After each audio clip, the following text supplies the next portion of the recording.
ಯಾವುದೋ ಒಂದು ಕೆಲಸದ ಕಾರಣಕ್ಕೆ ಅದೆಷ್ಟೋ ದಿನಗಳ ನಂತರ ಬೆಂಗಳೂರು ಹೋಗಿದ್ದೆ. ಮೆಜೆಸ್ಟಿಕ್ ನಲ್ಲಿ ಇಳಿದು ನನಗಿದ್ದ ಕೆಲಸದ ಕಡೆ ಹೊರಟೆ. ಬೆಂಗಳೂರು ನರನಾಡಿ ಅಂತಿರೋ BMTC ಬಸ್ಗಳು, ಹಾಗೆ ಹಲವಾರು ಜನರನ್ನ ಹಳ್ಳಿಯಿಂದ ಹೊತ್ತುತ್ತರೋ ಕೆಂಪು ಬಸ್ಗಳು, ಹಸಿದವರ ಹೊಟ್ಟೆ ತುಂಬಿಸೋ ಬೀದಿ ಬದಿ ಹೋಟೆಲ್ಗಳು, ಅರ್ಧ ದಿನ ಆಫೀಸ್ನಲ್ಲಿ ಇನ್ನರ್ಧ ಆಫೀಸ್ ಹೋಗೋ ದಾರಿಯಲ್ಲಿ ಕಳೆಯೋ IT ಎಂಪ್ಲಾಯ್ಗಳು, ದಿನವೆಲ್ಲ ದುಡಿಯೋ ಆಟೋ ಡ್ರೈವರ್ಗಳು, ಮನೆಯಲ್ಲಿ ಹಬ್ಬ ಇದ್ರು, ಏರಿಯಾದಲ್ಲಿ ಜಾತ್ರೆ ಇದ್ರು ಕೆಲಸಕ್ಕೆ ಹಾಜರಾಗೋ ಸೇಲ್ಸ್ ಉದ್ಯೋಗಿಗಳು, ಆ ಟ್ರಾಫಿಕ್ಗಳು, ಸಿಗ್ನಲ್ ನಲ್ಲೇ ದಿನ ಕಳೆಯೋ ಡೆಲಿವರಿ ಬಾಯ್ಸ್, ಕ್ಯಾಬ್ ಡ್ರೈವರ್ಸ್, ದುಡ್ಡಿದ್ರು ನೆಮ್ಮದಿ ಇಲ್ಲದ ದೊಡ್ಡ ಫ್ಲಾಟ್ಗಳು, ಅವಶ್ಯಕತೆಗೂ ದುಡ್ಡಿಲ್ಲದ ಮಿಡ್ಲ್ ಕ್ಲಾಸ್ ಮನೆ, ಯಾವುದೋ ಚಿಂತೆಯಲ್ಲಿ, ಭವಿಷ್ಯದ ಭಯದಲ್ಲಿ ಎಲ್ಲ ಮರೆಯೋಕೆ ಮೊಬೈಲ್ ನಲ್ಲಿ ಮುಳುಗಿರೋ ಜನಗಳು.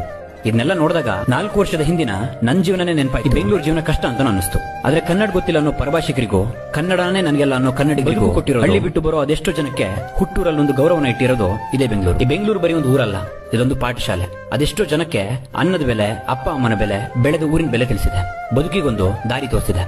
ಇಷ್ಟೆಲ್ಲ ಇರೋ ಬೆಂಗಳೂರಿಗೆ ಯಾವುದೋ ರಾಜ್ಯದಿಂದ ನಮ್ಮ ಗಾಳಿ, ನೀರು, ಅನ್ನ, ಕೆಲಸವನ್ನ ಬಳಸ್ಕೊಂಡು ಸೋಷಿಯಲ್ ಮೀಡಿಯಾದಲ್ಲಿ ಕೂತ್ಕೊಂಡು ನಮ್ಮವರಿಗೆ, ನಮ್ಮ ಊರಿಗೆ ಬೈಯುವಾಗ ತುಂಬಾನೇ ಬೇಜಾರಾಗುತ್ತೆ. ಹುಟ್ಟಿದೂರಿಗೆ, ಮೆಟ್ಟಿದ ಮಣ್ಣಿಗೆ ಗೌರವ ಕೊಡೋದೇ ಪ್ರಬುದ್ಧತೆ. ಫಾಲೋ ಮಾಡ್ಕೊಳ್ಳಿ. ನಾನು ಇಷ್ಟೊತ್ತು ಹೇಳಿದ್ದೆಲ್ಲ ಸತ್ಯಕತೆ. ಇದು ನಿಮ್ಗೂ ಅನ್ಸಿರುತ್ತೆ.